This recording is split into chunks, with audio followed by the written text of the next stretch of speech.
D'après Heather Jones, historien spécialiste de la Première Guerre mondiale, aujourd'hui on constate une nouvelle scission entre ceux qui continuent de penser que l'Allemagne a causé la guerre et ceux qui pensent que la guerre est le produit d'une faillite collective des Européens et du système international. Les causes de la Première Guerre mondiale sont donc perçues différemment selon les historiens et les pays, et cette question, en constante évolution, fait débat encore aujourd'hui, bien qu'elle n'ait pas empêché une forme de réconciliation officielle, notamment dans le domaine politique.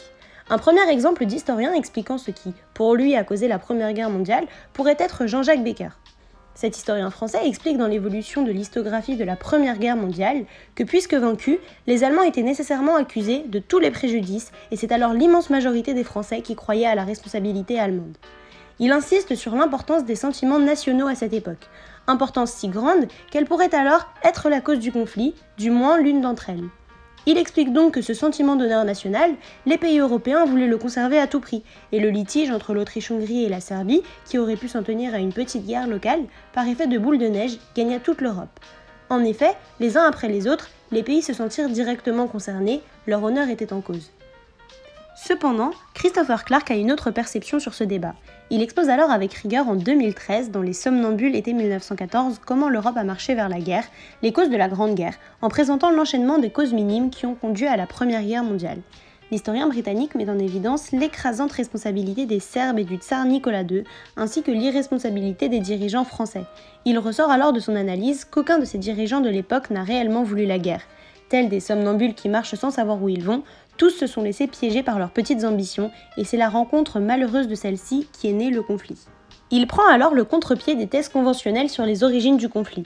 Pourtant, alors que cet ouvrage tend à relativiser la responsabilité de l'Allemagne et s'oppose à la théorie développée dans les années 60 par l'historien allemand Fritz Fischer qui montrait que l'Allemagne avait sciemment déclenché la guerre, la thèse de Clark va rencontrer paradoxalement certaines critiques de la part des historiens allemands.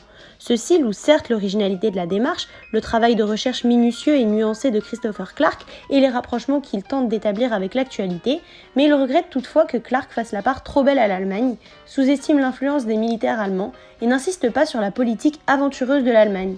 Il déplore également que l'auteur n'ait pas suffisamment mis l'accent sur l'idée fausse que les futurs belligérants se faisaient de la guerre en 1914. Gerard Crumeish, historien australien et grand spécialiste de la Grande Guerre, publie alors en 2014 Le feu aux poudres, qui a déclenché la guerre en 1914, en réponse aux thèses de Clark qui atténue les responsabilités allemandes dans le conflit et charge les Serbes, les Russes et les Français, et en soulignant au contraire les responsabilités allemandes dans le déclenchement du conflit. L'historien explique son scepticisme sur la description de la préparation de l'attentat décrite par Clark, qui déclare par ailleurs que le gouvernement serbe en était assez informé et n'a pas fait assez pour l'empêcher. Pour Gerard Crumeish, cette dénonciation est douteuse puisqu'aucune preuve n'a été apportée. La description de Christopher Clark de la Serbie et de sa relation à l'Autriche-Hongrie est alors aux yeux de l'auteur le point le plus faible du livre. Il mentionne aussi une seconde lacune dans le livre, à savoir le manque d'une discussion sur les représentations qu'on se faisait alors de la guerre. Il se demande ainsi quelles étaient, en fait, à cette époque, les attentes face à la guerre. Dans quelle mesure comprenait-on encore réellement la guerre comme un légitime moyen de la politique, comme sa continuation en employant d'autres moyens ? Thèse d'après Clausewitz. Alors qu'aujourd'hui la question n'a toujours pas trouvé de réponse commune aux deux pays, celle-ci n'a pourtant pas empêché une forme de réconciliation de l'histoire à travers des implications politiques. Cela commence alors le 22 septembre 1984, alors que le président de la République française, François Mitterrand, et le chancelier allemand Helmut Kohl, réunis à Verdun pour commémorer les 70 ans de la Première Guerre mondiale, échangent une longue poignée de main. Cela était inattendu et inimaginable à l'époque, alors que quelques mois plus tôt, l'Allemagne n'avait pas été conviée pour célébrer les 40 ans du débarquement en Normandie.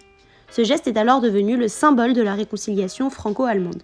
Parallèlement, cette combinaison franco-allemande apparaît aussi dans la création d'un manuel d'histoire commun franco-allemand, publié sous le titre Histoire, Geschichte, en 2006. Il s'agit d'une initiative visant à créer une vision commune franco-allemande en l'état actuel des connaissances relatives à l'histoire européenne depuis l'Antiquité. Il ne s'agit pas d'une histoire franco-allemande, mais bien de présenter une relation commune d'une histoire commune, trop souvent réécrite à travers un prisme national dans chacun des pays. Cette relation pourrait servir de modèle à de futurs manuels d'histoire européens.